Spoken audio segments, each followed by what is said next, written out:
Hello everyone, Radhe Radhe. आप सभी लोगों का स्वागत है शिखर सिविल सर्विसेज हब में। तो आज हमारे फंडामेंटल राइट्स की है चौथी क्लास और आज फाइनली हम लोग इसे पूरा कर लेंगे। तो आज हमें कौन कौन से अधिकार पढ़ने हैं, चलिए स्टार्ट करते हैं। तो कौन कौन से अधिकार पढ़ने हैं, तो सबसे पहले देखिए शोषण,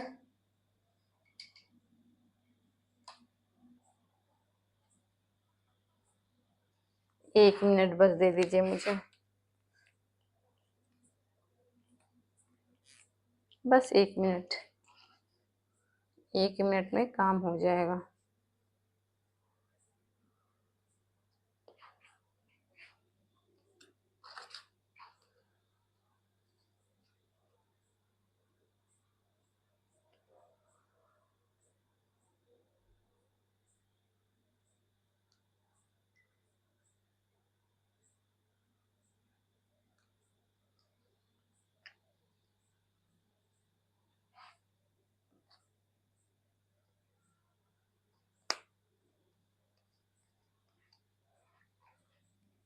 हाँ, तो चलिए स्टार्ट करते हैं। सबसे पहले हमें कौन सा अधिकार पढ़ना है? शोषण के विरुद्ध अधिकार। शोषण, अभी सही हो जाएगा ये। शोषण के विरुद्ध अधिकार। शोषण के विरुद्ध अधिकार, ठीक है। ये किस में है? 23 और 24 में है। उसके बाद कौन सा पढ़ना है हमें आज? तो धार्मिक स्वतंत्रता का अधिकार। धर्म की स्वतंत्रता का अधिकार। धर्म की स्वतंत्रता का अधिकार पढ़ना है। ये कहाँ से कहाँ तक है? तो 25 से 28 तक है। उसके बाद क्या है? संस्कृति व शिक्षा का अधिकार। संस्कृति व शिक्षा का अधिकार। संस्कृति व शिक्षा का अधिकार किसमें है? तो आर्टिकल 29 और 30। उसके बाद कौन सा है? संवैधानिक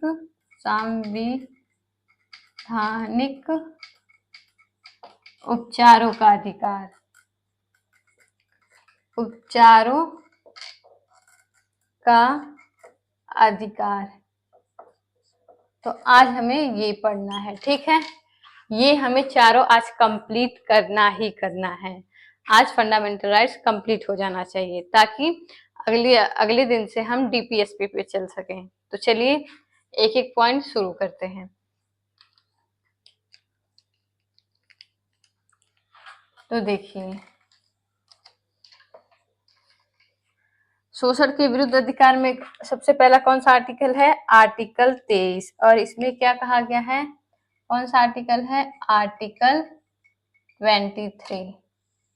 इसमें क्या कहा गया है? मानव का दुर्व्यापार और क्या? बेगार और क्या? बलात्श्रम नहीं करवाया जाएगा। नहीं करवाया जाएगा। देखिए, इसमें क्या कहा गया है? मानव का दुर्व्यापार, यानी कि मानव की खरीद फरोख्त किसी भी चीज के लिए नहीं की जाएगी। क्या नहीं की जाएगी? मानव की खरीद फरोख्त किसी भी चीज के लिए नहीं की जाएगी। और बेगार का मतलब क्या हुआ? कि किसी से काम तो करवा लिया लेकिन उसके बदले उसे पैसे नहीं दिए, ठीक, ये बेगार है। मतलब बिना दिए, बिना पेमेंट किए, बिना सैलरी दिए किसी से हमने काम करवा लिया तो वो बेगार में आएगा। अच्छा, बालाश्रम क्या हो गया? कि उसकी इच्छा तो नहीं है करने की लेकिन हमने उससे जबरदस्ती करवाया है, ये किस में आ जाएगा? बालाश्रम में। तो इन पे क्या क्या क्या किया गया है? इस पे रोक लगाया गया है कि ये नहीं करना है। तो ये किसके विरुद्ध प्राप्त है? ये राज्य और निजी व्यक्ति दोनों के विरुद्ध प्राप्त है। किसके विरुद्ध प्राप्त है? राज्य के विरुद्ध भी प्राप्त है यानी कि राज्य भी ये नहीं कर सकता है, राज्य को ये हक नहीं दिया गया है कि वो मानव का खरीद फरोख्त करे, किसी से बेगार करवाए। ये राज्य को भी अधिकार नहीं है और निजी व्यक्ति को भी अधिकार नहीं है। तो यानी कि एक पॉइंट ये बनता है कि ये राज्य और निजी व्यक्ति दोनों के विरुद्ध प्राप्त है, दोनों के विरुद्ध प्राप्त है। राज्य और निजी व्यक्ति दोनों के विरुद्ध प्राप्त है। ठीक है, इसके लिए अब अधिनियम भी बने हैं। तो कौन कौन से अधिनियम बने हैं? अधिनियम, तो सबसे पहले ऊपर वाला लिख लीजिए आप लोग, फिर अधिनियम लिखते हैं।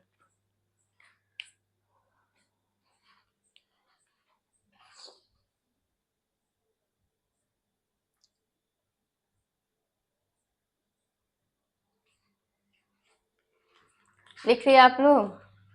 तो चलिए अब अधिनियम लिख लेते हैं। अधिनियम में कौन कौन सा है? तो अनैतिक दुर्व्यापार अधिनियम 1956, और दूसरा क्या है?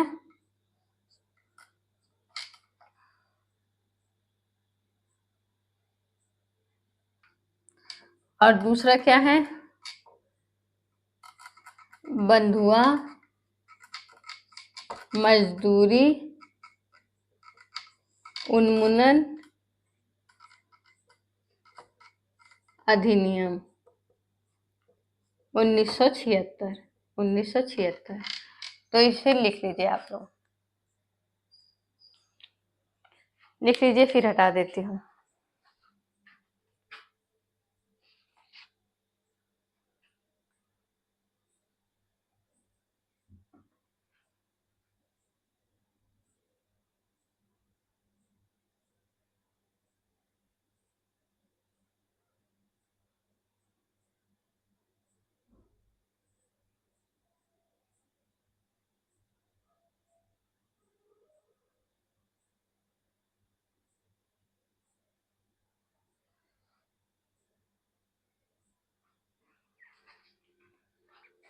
चलिए तो अब इसे हटा देते हैं।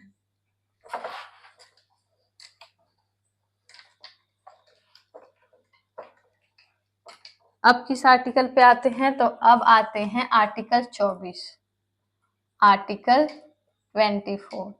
इसमें क्या कहा गया है? इसमें ये कहा गया है कि 14 वर्ष से कम आयु के बच्चों को आप खतरनाक कार्यों में नहीं लगा सकते हैं, जैसे कि पटाखे की फैक्ट्रियों में, खानों में लगा दिया जाता है, फैक्ट्रियों में बच्चों को लगा दिया जाता है।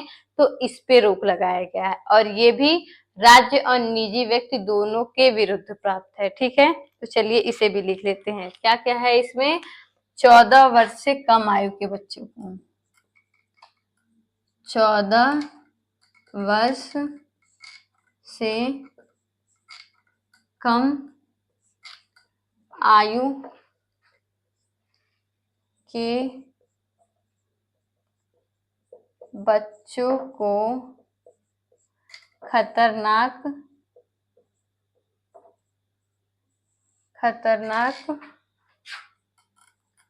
कार्यों जैसे फैक्ट्री, कारखानों, और क्या, और खानों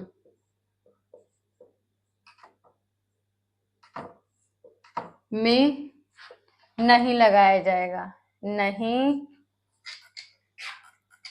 लगाया जाएगा, नहीं लगाया जाएगा। और ये भी क्या है? राज्य व निजी व्यक्ति दोनों के विरुद्ध प्राप्त है, राज्य व निजी व्यक्ति दोनों के विरुद्ध प्राप्त है, दोनों के विरुद्ध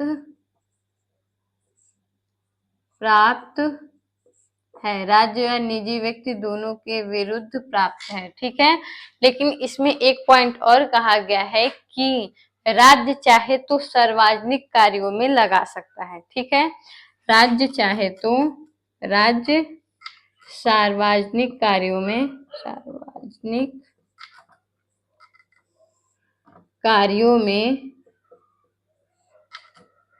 लगा सकता है, लगा सकता है, राज्य सार्वजनिक कार्यों में लगा सकता है। क्या क्या है इसमें? 14 वर्ष से कम आयु के बच्चों को खतरनाक कार्यों में नहीं लगाया जाएगा, जैसे कि पटाखे की फैक्ट्रियों में, कारखानों में और किसमें, खानों में नहीं लगाया जाएगा। ये भी राज्य और निजी व्यक्ति दोनों के विरुद्ध प्राप्त है, यानी कि राज्य भी नहीं लगा सकता और निजी व्यक्ति भी नहीं लगा सकते हैं।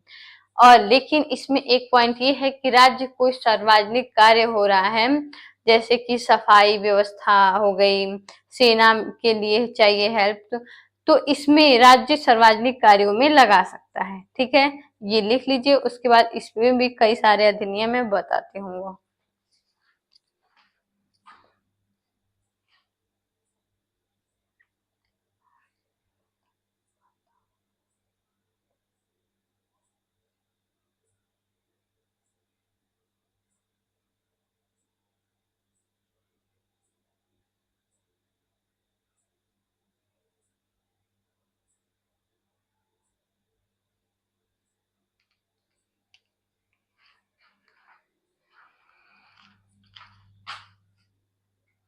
चलिए,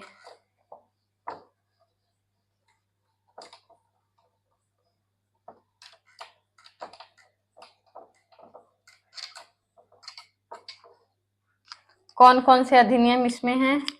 तो सबसे पहले कारखाना अधिनियम, कारखाना अधिनियम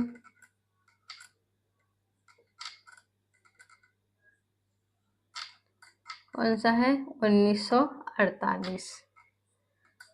बागान श्रम अधिनियम, बागान श्रम अधिनियम कौन सा है? 1951। खान अधिनियम, खान अधिनियम कौन सा है? 1952। तो आप इन अधिनियमों को भी याद रखिएगा, क्योंकि इनका भी सीक्वेंस बैठाने के लिए दे सकता है, तो इसे भी लिख लीजिए आप लोग।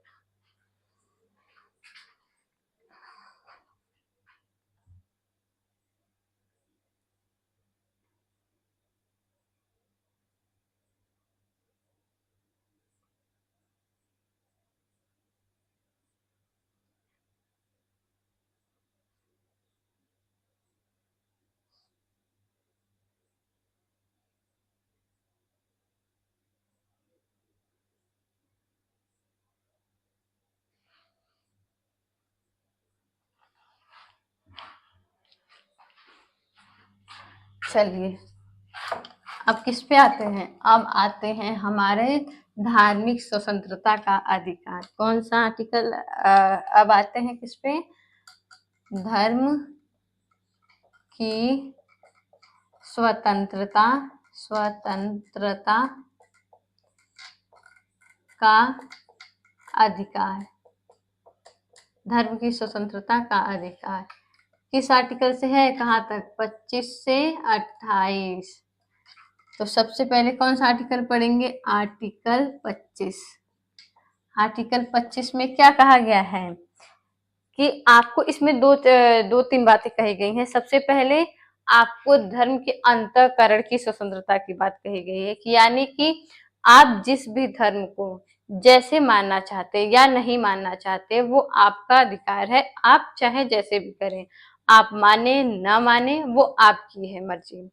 ठीक है, सिखों को कृपाण धारण करने का अधिकार किस आर्टिकल के तहत दिया जाता है? तो आर्टिकल 25 के तहत ही सिखों को कृपाण धारण करने का अधिकार दिया जाता है। धार्मिक आचरण का अधिकार दिया जाता है आर्टिकल 25 के तहत ही। उसके बाद जो सभी हिंदू संस्थाएं होती हैं, वो हिंदू संस्थाएं जो है वो सभी धर्मों के लिए खोल दी जाएंगी। ये किस आर्टिकल में कहा गया है? तो ये भी आर्टिकल 25 में ही कहा गया है। तो इसमें कितनी बातें कही गई हैं, तो चलिए लिखते हैं। पहला, अंतःकरण की स्वतंत्रता, अंतःकरण की स्वतंत्रता दी गई है। दूसरा क्या दिया गया है इसमें, धार्मिक आचरण का अधिकार, धार्मिक आचरण का अधिकार, धार्मिक आचरण का अधिकार। उसके बाद और क्या दिया गया है, तो सिखों को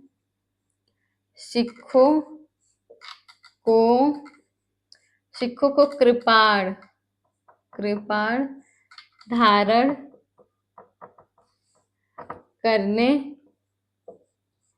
का अधिकार दिया गया है, सिखों को कृपाण धारण करने का अधिकार। और क्या, सभी हिंदू धार्मिक संस्थान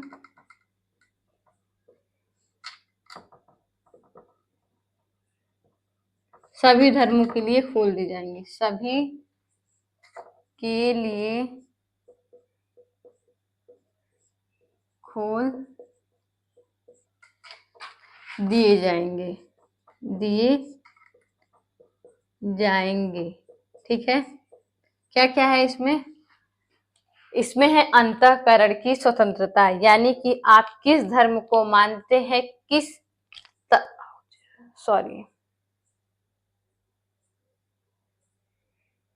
हाँ, आप किस धर्म को मानते हैं, किस तरह मानते हैं या नहीं मानते हैं, वो क्या होगी, आपकी मर्जी होगी। धार्मिक आचरण का अधिकार आपका होगा। सिखों को कृपाण धारण करने का अधिकार आर्टिकल 25 के तहत ही दिया गया है। और सभी हिंदू धार्मिक संस्थान सभी हिंदू धर्मों के लिए खोल दिए जाएंगे, ये भी किसके तहत कहा गया है, तो आर्टिकल 25 के तहत ही कहा गया है। तो लिख लीजिए इसे।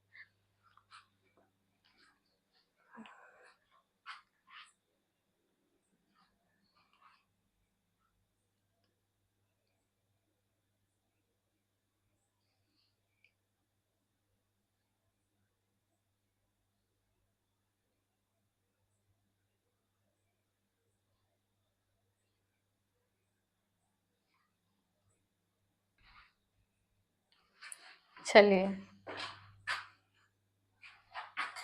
अब आते हैं किस आर्टिकल पे, तो अब आते हैं आर्टिकल 26 पे।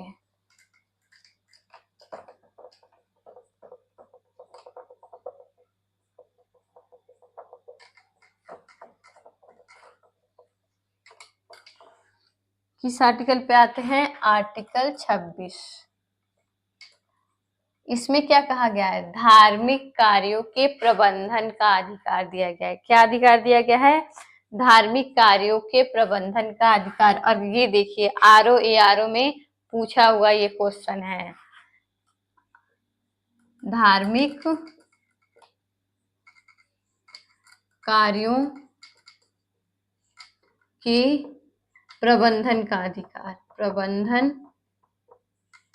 का अधिकार दिया गया है, धार्मिक कार्यों के प्रबंधन का अधिकार दिया गया है। ठीक है, और इसमें क्या कहा गया है कि आप चल या अचल संपत्ति रख सकते हैं, चल या अचल संपत्ति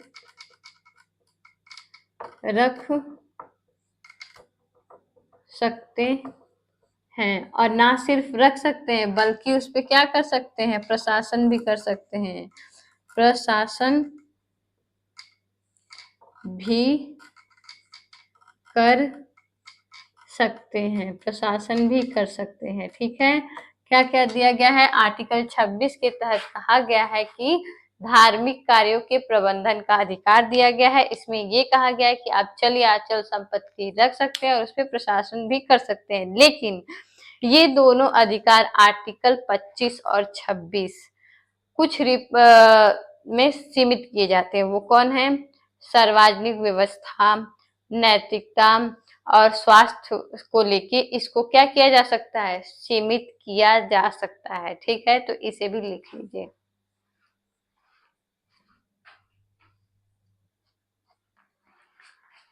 तो चलिए अब इसे हटा देते हैं। तो आर्टिकल 25 और 26 किसके अधीन रहते हुए प्राप्त हुआ है? सार्वजनिक स्वास्थ्य, कानून व्यवस्था, नैतिकता के अधीन रहते हुए दिया गया है। तो लिख देते हैं इसे, उसके बाद हटाते हैं। क्या है? सार्वजनिक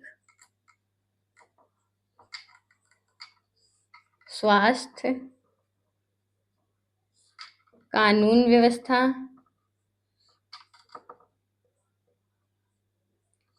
और नैतिकता के अधीन रहते हुए प्राप्त है।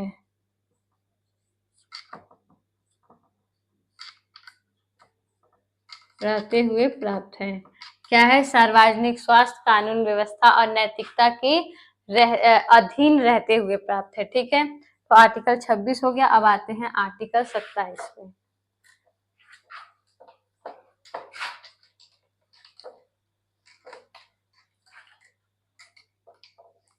लास्ट में हम लोगों को करना है पूरा रिवीजन भी।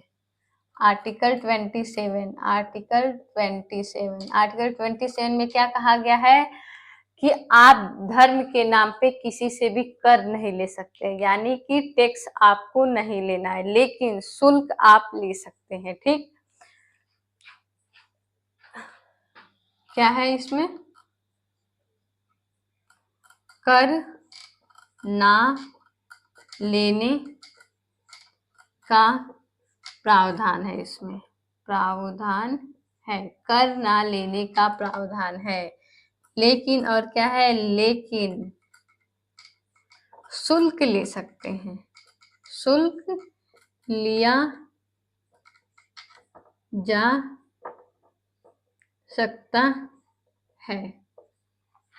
कर नहीं क्यों लिया जाएगा? क्योंकि टैक्स का इस मान लीजिए हमने हिंदू धर्म से टैक्स लिया, ठीक, और उस टैक्स का यूज हमने कहाँ कर दिया? मुस्लिम धर्म में कर दिया, तो ये तो डिफरेंट हो जाएगा, ये गलत हो जाएगा। इसीलिए कर नहीं लेने की बात कही गई है कि आप टैक्स नहीं लेंगे, लेकिन शुल्क लेने की बात कही गई है कि आप कहीं पे धार्मिक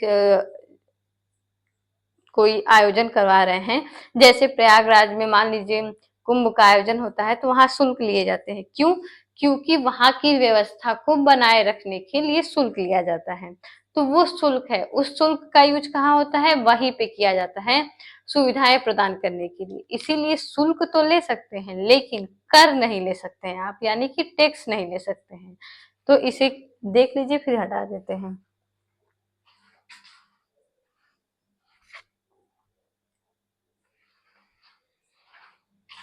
चलिए अब हटा देते हैं। अब आते हैं आर्टिकल 28 पे। आर्टिकल 28 में देखते हैं क्या कहा गया है। आर्टिकल 28, आर्टिकल 28, इसमें क्या कहा गया है? धार्मिक शिक्षा का जो अधिकार है उसकी बात कही गई है। धार्मिक शिक्षा संबंधी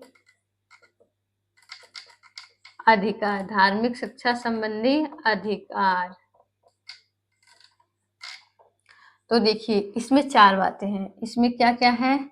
एक तो वैसे शिक्षण संस्थान जो राज्य जिनका संचालन राज्य करता है, वैसे शिक्षण संस्थान जिनका संचालन कौन करता है? राज्य करता है, राज्य, यानी कि राज्य ही मान्यता देता है, राज्य ही प्रशासनिक व्यवस्था वहां का देखता है, राज्य ही उसमें आर्थिक सहायता देता है, सब कुछ राज्य ही करता है। तो ऐसे शिक्षण संस्थानों में क्या होगा? धार्मिक शिक्षा नहीं दी जाएगी। ऐसे शिक्षण संस्थानों में धार्मिक शिक्षा नहीं दी जाएगी। धार्मिक शिक्षा नहीं दी जाएगी। ऐसे शिक्षा संस्थानों में धार्मिक शिक्षा नहीं दी जाएगी। ठीक, अब आते हैं दूसरा। अब दूसरा राज्य कैसा शिक्षा संस्थान कैसा होगा? ऐसा शिक्षण संस्थान जिसको आर्थिक सहायता मिलता हो, आर्थिक राज्य से,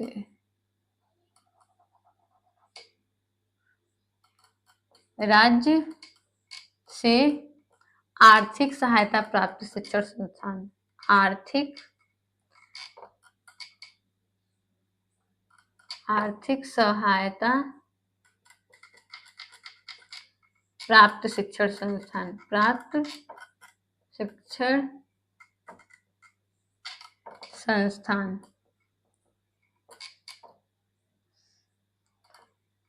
इसमें क्या कहा गया है? इसमें कहा गया है कि आप धार्मिक शिक्षा तो दे सकते हैं, लेकिन किसी को धार्मिक शिक्षा लेने के लिए वहां पे बाध्य नहीं कर सकते हैं। तो इसमें क्या कहा गया है कि धार्मिक शिक्षा दिया जा सकता है, धार्मिक शिक्षा दिया जा सकता है, किंतु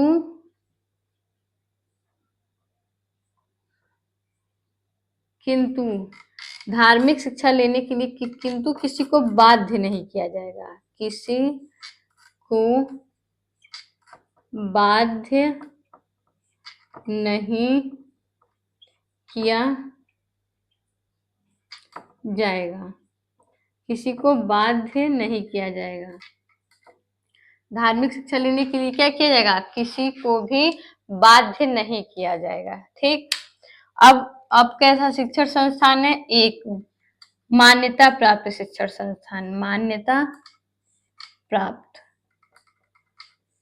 शिक्षण संस्थान। यहाँ भी सेम बात कही गई है कि धार्मिक शिक्षा आप दे सकते हैं, लेकिन किसी को भी धार्मिक शिक्षा ग्रहण करने के लिए आप बाध्य नहीं कर सकते हैं। तो सेम बातें यहाँ भी लिखी गई हैं। ठीक, यहाँ भी क्या लिखा गया है कि धार्मिक शिक्षा तो आप दे सकते हैं, लेकिन धार्मिक शिक्षा ग्रहण करने के लिए किसी को भी बाध्य नहीं किया जा सकता है। और चौथा कौन सा है? अन्य शिक्षण संस्थान, अन्य शिक्षण संस्थान। अन्य शिक्षण संस्थान में क्या कहा गया है? यहाँ पे देखिए, यहाँ पे आप जाएंगे अगर एडमिशन लेने, तो यहाँ तो कंपलसरी है, यहाँ आपको धार्मिक शिक्षा दी जाएगी।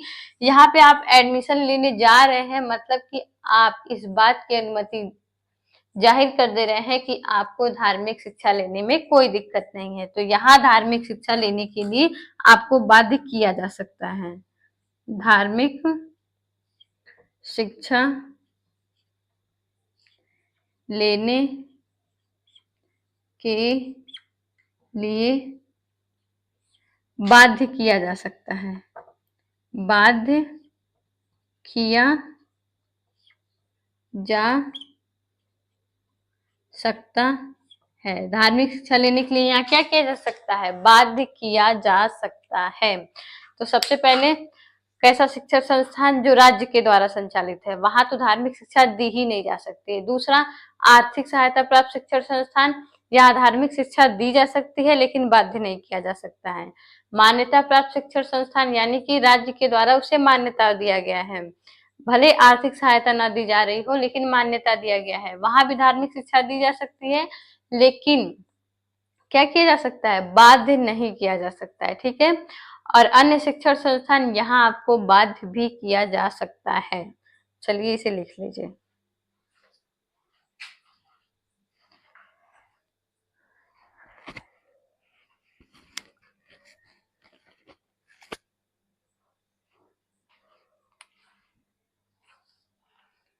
चलिए अब आते हैं दूसरे पे, इसे देते हैं हटा।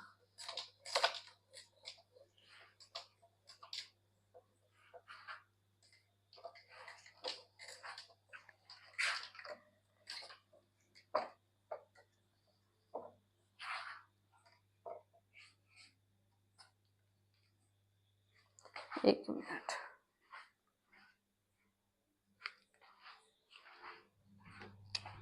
चलिए अब कौन सा आर्टिकल है? अब कौन सा है? तो संस्कृति व शिक्षा संबंधी अधिकार, संस्कृति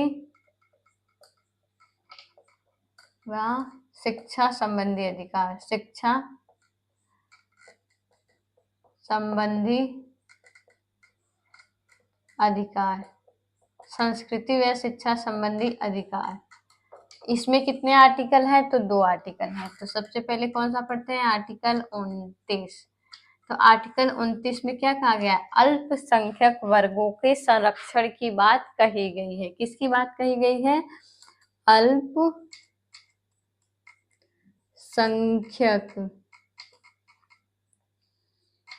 वर्गों के संरक्षण की बात कही गई है। संरक्षण की अल्पसंख्यक वर्गों का संरक्षण, अल्पसंख्यक वर्गों के संरक्षण की बात कही गई है। ठीक है, इसमें 2 आर्टिकल हैं। कौन कौन से हैं? देखिए, आर्टिकल 29(1) और आर्टिकल 29(2). देखिए, 1 में क्या कहा गया है? आर्टिकल 29(1) में ये कहा गया है कि प्रत्येक नागरिक को अपनी भाषा, अपनी लिपि, अपनी संस्कृति को बनाए रखने का क्या होगा? अधिकार होगा। और दूसरे में क्या कहा गया है? कि राज्य द्वारा वित्त पोषित शिक्षण संस्थानों में धर्म, जाति, लिंग, मूल वंश के आधार पर प्रवेश में किसी के भी साथ कोई भी भेदभाव नहीं किया जाएगा। ठीक है, किसी के भी साथ भेदभाव नहीं किया जाएगा। 1 मिनट।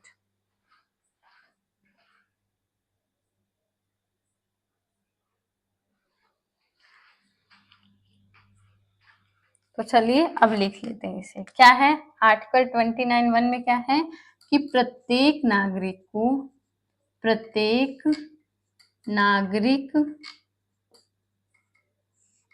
को अपनी भाषा, लिपि तथा संस्कृति को बनाए रखने का अधिकार होगा। बनाए रखने का अधिकार होगा। प्रत्येक नागरिक को क्या होगा? अपनी भाषा, अपनी लिपि, अपनी संस्कृति को बनाए रखने का अधिकार होगा। आर्टिकल 29(2) में क्या कहा गया है? कि राज्य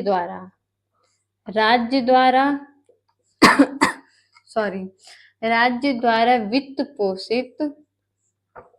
वित्त पोषित शिक्षण संस्थानों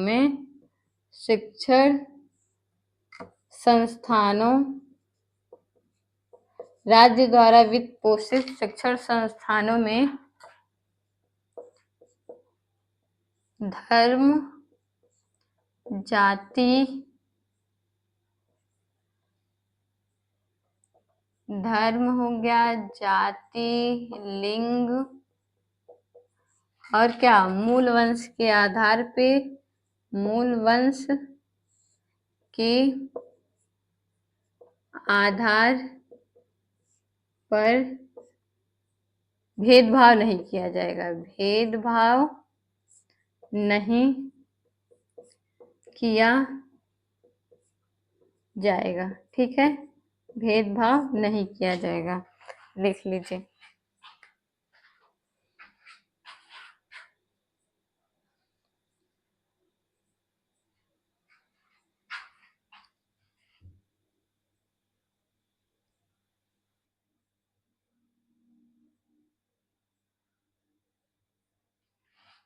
चलिए अब आते हैं आर्टिकल 30 पे।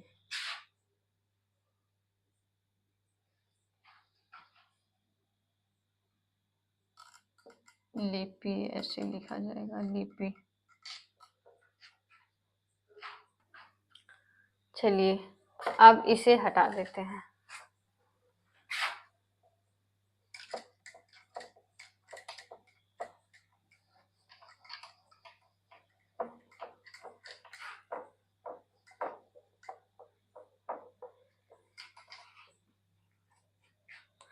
अब आते हैं किस आर्टिकल पे? आर्टिकल 30 पे।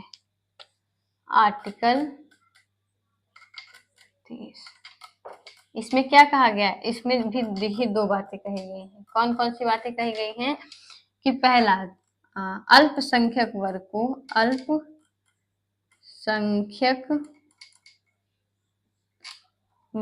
को अपने मनोनुकूल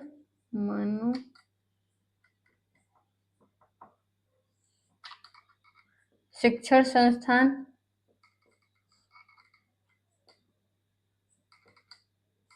स्थापित करने का अधिकार होगा। स्थापित करने का अधिकार होगा। ठीक है, अपने अपने मनो अनुकूल शिक्षण संस्थान स्थापित करने का अधिकार होगा। किसको? अल्पसंख्यक वर्ग को। और क्या कहा गया है कि उस पर प्रशासन करने का भी अधिकार होगा। उस पर प्रशासन करने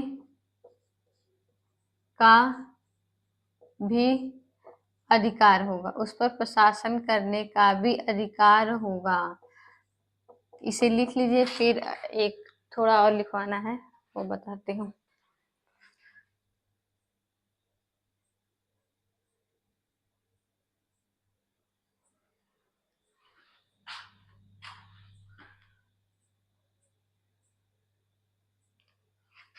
देखिए, इसमें एक बात और कही गई है, यहीं कहीं लिख दे, यहाँ लिख देते हैं। इसमें एक बात कही गई है कि अल्पसंख्यक वर्ग को, ये पूछ सकता है, अल्पसंख्यक वर्ग को संविधान में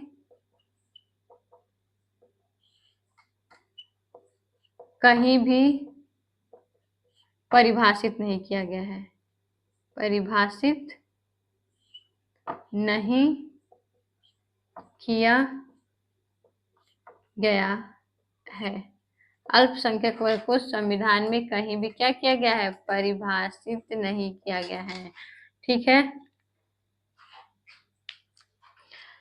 तो आर्टिकल 30 में क्या बोला गया है कि अल्पसंख्यक, पहले तो अल्पसंख्यक वर्ग को संविधान में कहीं भी परिभाषित नहीं किया गया है। दूसरा, अल्पसंख्यक वर्ग को अपने मनोनुकूल शिक्षण संस्थान स्थापित करने का अधिकार होगा। और तीसरा, इसमें क्या कहा गया है कि उस पर प्रशासन करने का भी अधिकार होगा। तो इसे लिख लीजिए। अब इसे हटा देती हूँ।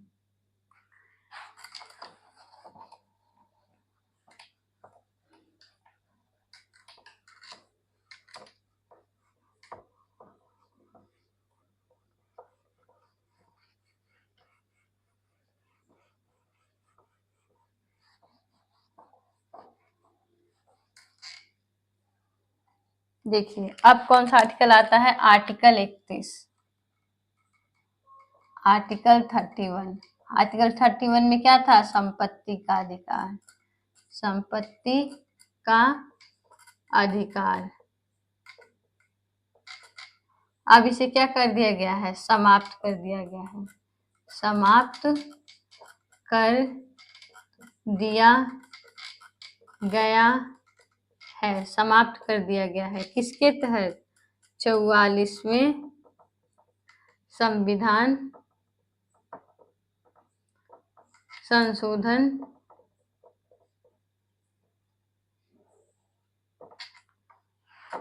1978 के तहत। 1978 के तहत क्या कर दिया गया? इसे समाप्त कर दिया गया है। अब इसे हटा देते हैं।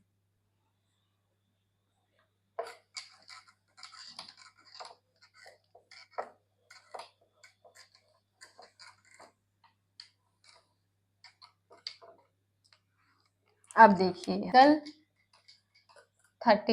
आर्टिकल 32 में क्या कहा गया है? सांविधानिक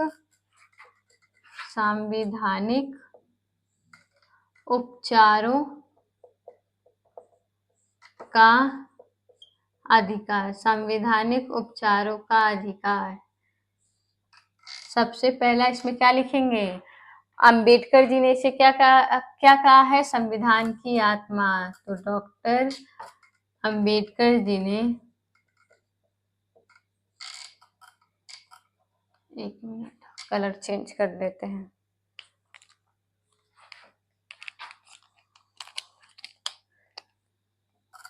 डॉक्टर अंबेडकर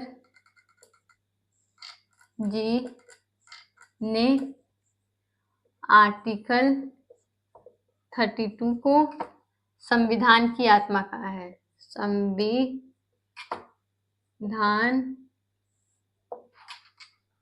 की आत्मा कहा है। आत्मा कहा है। ठीक, डॉक्टर अंबेडकर जी ने क्या कहा है? इसे संविधान की आत्मा कहा है। ठीक है। और देखिए इसके द्वारा क्या करता है? सुप्रीम कोर्ट, डायरेक्ट आप सुप्रीम कोर्ट अगर आपके मूल अधिकारों को राज्य छीनने की कोशिश करता है या सीमित करने की कोशिश करता है तो हम किसके पास जाते हैं? सुप्रीम कोर्ट के पास। डायरेक्ट 32 के तहत हम जा सकते हैं सुप्रीम कोर्ट में, और आर्टिकल 226 के तहत हम किस में जा सकते हैं? हाई कोर्ट में जा सकते हैं। तो यहाँ पे सुप्रीम कोर्ट के कुछ रिट की भी बात कही गई है। तो रिट को तो हम अगले क्लास में पढ़ेंगे, लेकिन हम बता देते हैं कि कौन कौन सा रिट है यहाँ पे। इसमें कौन कौन से रिट हैं?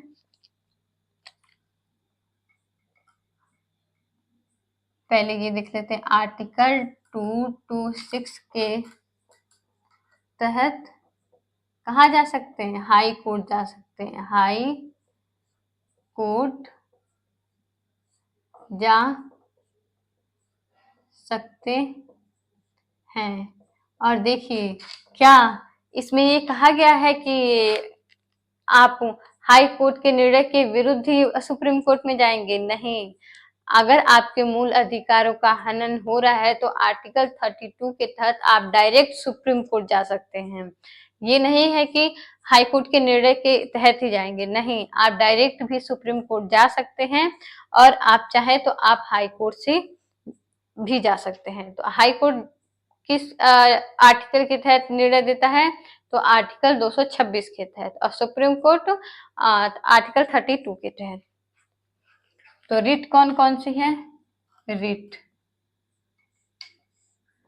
कौन कौन सी है?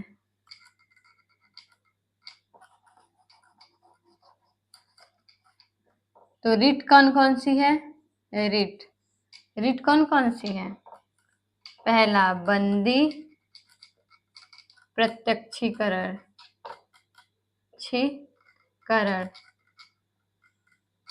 दूसरा परमादेश, तीसरा प्रतिषेध, प्रतिषेध,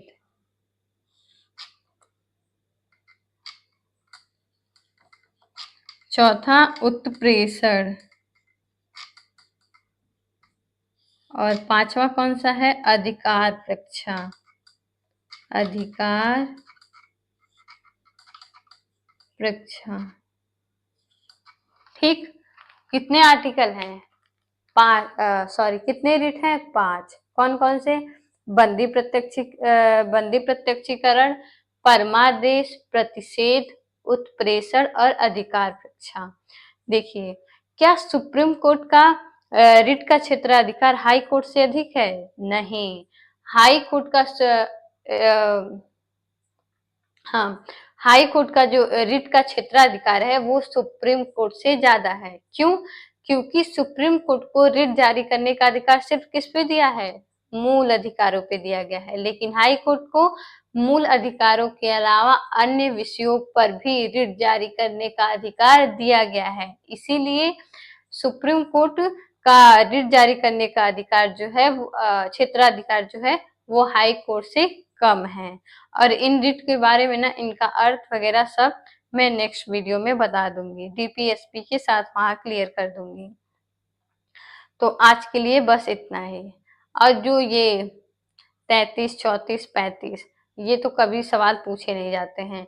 35 में है कि आप क्या कहते हैं, कानून जो बनाएगी वो संसद बनाएगी। मार्च 33-34 में है, मार्शल लॉ के बारे में दिया गया है। मार्शल लॉ जहाँ सेना का कानून हो, उनके बात सॉरी, हाँ, मार्शल लॉ जहाँ लागू हो वहां की बात कही गई है कि जहाँ पे मार्शल लॉ लगाया गया है, सेना का कानून लगाया गया है, वहां के लोगों का मूल अधिकार जो होता है वो हट जाता है उस समय तक। और उसके बाद किसकी बात कही गई है, तो इसमें जो पुलिस अधिकारी हो गए, सेना वाले हो गए, उनके अधिकारों को कम किया जा सकता है, ये बात कही गई है। तो ये कभी पूछा नहीं गया है, तो ये उतना इम्पोर्टेंट नहीं है। तो चलिए एक बार रिविजन कर लेते हैं। तो मूल अधिकार सबसे पहले किस भाग में है, तो किस भाग में है, भाग 3 में है। प्रारंभ में कितने मूल अधिकार थे, 7। अभी कितने हैं, 6। कौन कौन से, समानता का अधिकार, स्वतंत्रता का अधिकार, शोषण के विरुद्ध अधिकार, धार्मिक स्वतंत्रता का अधिकार, संस्कृति व शिक्षा संबंधी अधिकार, और संवैधानिक उपचारों का अधिकार। ठीक है, और कौन सा अधिकार समाप्त कर दिया गया, तो संपत्ति के अधिकार को 44वें संविधान संशोधन 1978 के तहत समाप्त कर दिया गया है। ठीक है, और उसके बाद देखिए, अब बता दीजिए आर्टिकल 15 में कितने आधारों पे सार्वजनिक जगहों पे भेदभाव से निषेध किया गया है, तो कितने आधारों पे कहा गया है, 5 आधारों पे। आर्टिकल 16 में कितने आधार दिए गए हैं, तो 7 आधारों पे। आर्टिकल 17 में क्या है, अस्पृश्यता का अंत है। आर्टिकल 18 में क्या है, उपाधियों का अंत है। आर्टिकल 19 में क्या है, वाक स्वतंत्रता दी गई है। अब बता दीजिए कि